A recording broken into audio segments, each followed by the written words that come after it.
Para sa mga boss namin, nakikay, saktong-sakto ang ating next segment para sa inyo dahil ito ay tungkol sa gel nail polish. Nako, alam ko ito ang usong-uso ngayon. Kaya naman panuorin na natin si Carla Paderna dito sa One Life. Welcome to Vlog! Good morning mga boss, Thursday na naman. Ibig sabihin Fashion Day tayo ngayon. At ngayong umaga, it's all about nails. Naku, halika't samahan nyo kung alamin kung ano ba itong nauusong gel polish na ito. Let's go! Paano po ba nagsimula ang inyong nail spa and salon? Well, our business started about 7 years ago just to give jobs to people who want to have a decent job in the wellness industry. You just have to have a passion for health, wellness, beauty, and the advocacy is really to give jobs. What is glamorous or something glamorous about your shop? Well, glamorous kasi ang customer namin, not only na magkakaroon sila ng glamorous na nails paglabas nila dito, glamorous yung pakiramdam nila. Wow! At ano-ano naman po bang mga glamorosong at glamorosang services ang ino-offer niyo sa ating mga customers, both men and women? From head to toe.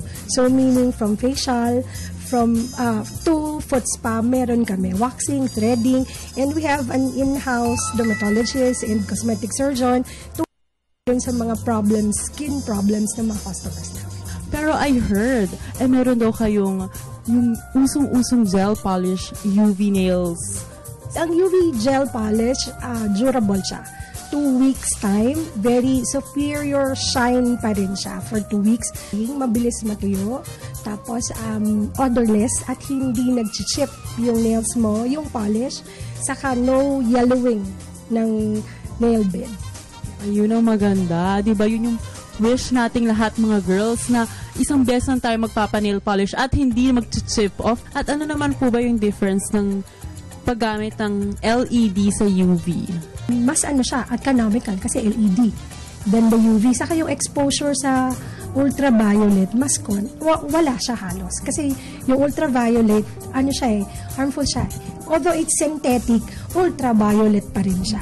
So, it's not good for the skin, pero minimal lang naman.